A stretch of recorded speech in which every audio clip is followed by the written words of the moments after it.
commandment, thou shalt not get caught. Women just objects of domination and conquest to be manipulated based on some male commitment to sexual pleasure. How empty. Spiritual malnutrition. It reminds me of the great indictment. The American stage of Eugene O'Neill's The Iceman Cometh. Our greatest playwright. What an indictment. The connection between spiritual malnutrition and moral constipation. When you know what's right, it's just stuck and you can't get it out. Too much greed, too much avarice, too much player-hating, too much insecurity, too much narcissism, too much hedonism. No democracy can survive based on thoroughgoing market activity and market values of obsession with profit maximization and money by gaining access to money by any means. And all we need to do is look at Wall Street oligarchs to see greed running out of control. Our middle classes and our poor. Same greedy proclivities, it's just the poor have a fetishism of commodities. They don't have the commodities, but they wish they had it. They ascribe magical powers to it. What do you want to do? I want to be happy. How you want to be happy? Possession of commodities. Oh, really? That's going to make you happy, huh? Really? Now, I'm not saying people don't ought to be broke as the Ten Commandments financially. Don't misread me now. I'm talking about the issues of paideia, deep education in a fragile democratic experiment, and what happens when non-market values like critical inquiry, justice, and justice is what love looks like in public. There's an intimate connection between the depth of your compassion and your willingness to put your heart and mind and body on the line. Because when you love folk, you can't stand the fact that they're being treated unjustly. When you really love folk, you can't stand the fact that folk are being treated unfairly. That's what Martin King was about. That's what Malcolm X was about. That's what Dorothy Day was about. That's what Rabbi Abraham Joshua Heschel was about. And part of the problem these days is what? Everybody's up for sale.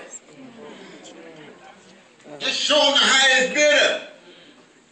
All right. Everything is up for sale. Chicago just sold their parking meter. Miami's falling through. Everything's up for sale. Just the marketization, commoditization, commercialization of everything. But no market system can survive without the non-market values of there being enough trust when you enter the contract. There's no trust when you enter the contract, it's just gangster activity. It's like the U.S. government making a treaty with indigenous peoples, and as soon as you sign the paper, you shoot them in the back. That's gangster activity. That's thuggish activity. All of us are subject to it. And no people, no race, no slice of humanity is in any way free of it. I know I can sit up here and give a lecture on black gangsters because I grew up with some black gangsters. And I still got gangster proclivities myself.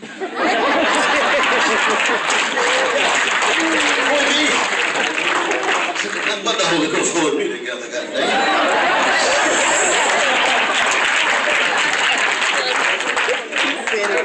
So it's not a question of believing somehow that people or any group is pure and pristine, but the greed of Wall Street oligarchs has effects and consequences, not just for this society, but the whole world.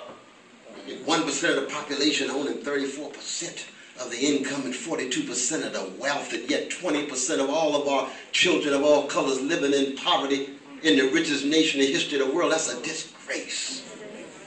It's a disgrace. The top 400 people have more money than the bottom 50% in the society. How much wealth inequality can any democratic experiment put up with? Who's going to have the courage to tell the truth, to talk about it? These presidential campaigns, not one mention of poor people. Everybody obsessed with the middle class. Who's the middle class? Working class with a bourgeois identity. That's what happens when they lose their jobs. Downward mobility become part of what? The new poor. We've seen it happening. Lose your house. You get sick. You don't have health care. On the way to bankruptcy. Downward mobility. You part of the poor. You're like, oh my God, I was so hard on those poor people in the 1980s and 90s, and now I'm poor. You don't say. I was so concerned about eliminating welfare for the poor people because they're so lazy and never follow through in their personal responsibility. But I didn't say a mumbling word 2 years later when the U.S. government provided welfare for the hedge fund in 1998. Didn't say a mumbling word. No, not at all. And I didn't really have a critique when they gave $700 billion to a few investment bankers when they failed. Well, Sister Johnson failed too, but they too big to fail. But she's too little to rescue. All right. Oh, your hypocrisy becomes so visible,